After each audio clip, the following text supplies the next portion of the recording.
Hello! Today I'm doing a really exciting video. I'm actually doing a collaboration with my friend Sarah from Loose Leaf Living, and we're both going to be talking about minimalism and doing a minimalist tag. I will link the originators of the tag down below, but they both started this tag about like 3 or 4 years ago, and Sarah and I thought that it might be fun to restart the tag and just talk a little bit about the different ways that we got involved in minimalism in the first place. So the first question is, what drew you to minimalism? So my senior year of high school, I moved out of my mom's house and I moved into a friend's house, and then within about 6 months to a year, I moved into another house, and about a year after that, I moved into my own apartment, and a year after that, I moved into a new house, and then I moved to a new school and a new state. So I moved pretty much on average once a year for about 4 years.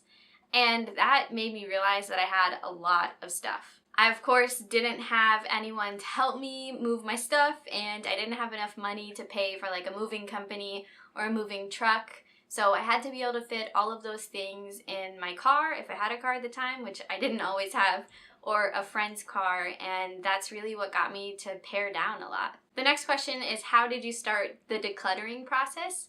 The first thing for me that I really decluttered was my book collection. I'm a huge book nerd. I love to read, especially like YA type of fantasy novels. Over time, I had accumulated a ton of books, and I remember when I was moving, the things that I had most of were clothes and books, and I think my book boxes even outnumbered my clothes boxes most of the time. So in one of the places that I lived, I was renting a room, and it just so happened that the house that I lived in was infested with bed bugs, and apparently bed bugs really like books. And my landlord at the time had paid for this like bed bug sniffing dog to come and sniff out all the places with the bed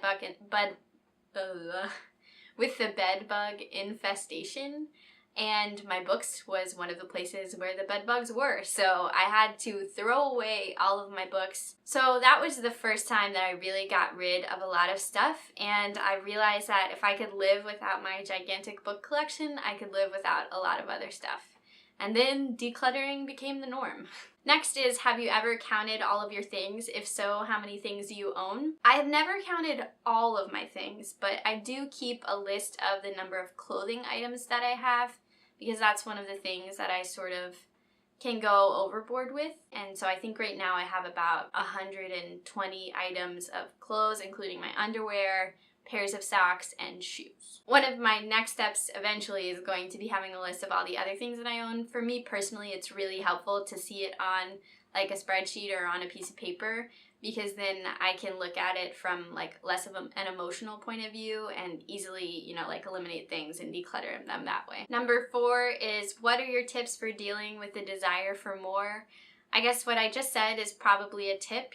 Writing it down sometimes can remove you from the situation a little bit better, and you can think more clearly about the things that you have.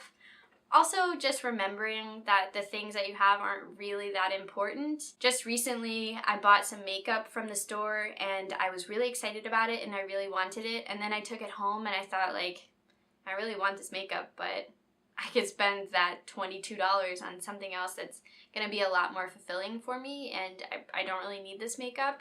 And kind of just putting it into perspective like that is really helpful. And then also just generally thinking about the financial and the sustainability consequences for the things that you're buying.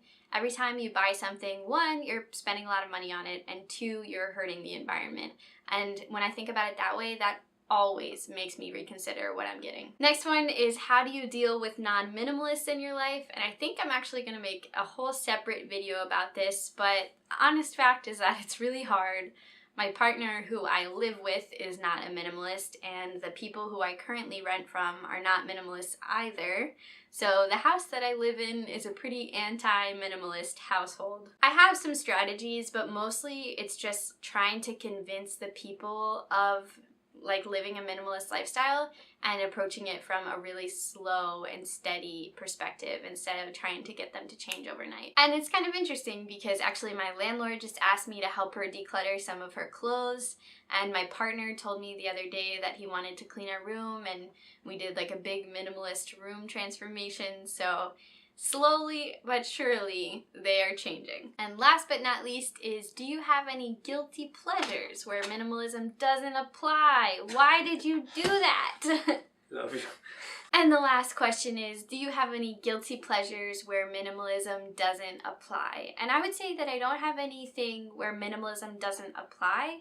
I do try to apply minimalism to most of the physical objects in my life. I just kind of institute it more in certain areas and less in other areas. So for example, I have a lot of shoes, and I think more shoes than many minimalists have, but they're reflective of my lifestyle, and so I don't give myself a hard time for that. We also have a lot of food and like health and beauty products, and that's mostly because my partner works at a grocery store and he gets a lot of free products from the store, and so we do like not accept a lot of them because of minimalism, but we do have more than I might have if he didn't work in a grocery store and got those free products. So it's a balancing act. It's not like I go crazy in like one aspect of my life, but you know, in terms of things that are not physical objects, I do try not to let minimalism control my life. So I'm not really that into meditation. I'm not like, oh, the less thoughts I have, the better. I'm also not like the less friends I have, the better, or the less hobbies I have, the better. I do want to make sure that I'm living an intentional life, but I don't think that minimalism can be applied to every single aspect of your life. So that is the end of my minimalism tag. Thank you guys so much for watching. I am actually going to tag 3 other YouTubers who talk about minimalism a lot. I would love to hear what they have to say. So number 1 is Sarah Nourse. She's really fun. I've been watching her for a long time, and even though she doesn't really like to call herself a minimalist, I think she could definitely try this tag.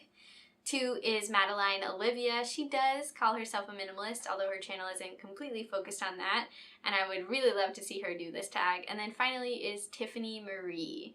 I think her doing this tag would be fun too, since she focuses primarily on minimalism. Thank you so much to Sara from Loose Leaf Living. I'm going to link her channel down below. She has a lot of really great content, and her voice is just like so calming and serene. So if you guys are interested in also minimalism, sustainability, she does a lot more zero waste stuff than I do. I think you will definitely like her channel. Here's a little clip from Sara directly where she talks about what her channel is about. Hi, I'm Sarah from Loose Leaf Living. I make videos about minimalism and sustainability. If you enjoy decluttering and minimalist collection videos, then you'll probably enjoy my channel. Click the link in the description to see my minimalism tag video, and I hope to see you there. Bye. Anyways, please like, comment, and subscribe if you want to see more videos about being a minimalist in a materialist world. Once again, thank you guys so much for watching, and I will see you in the next one.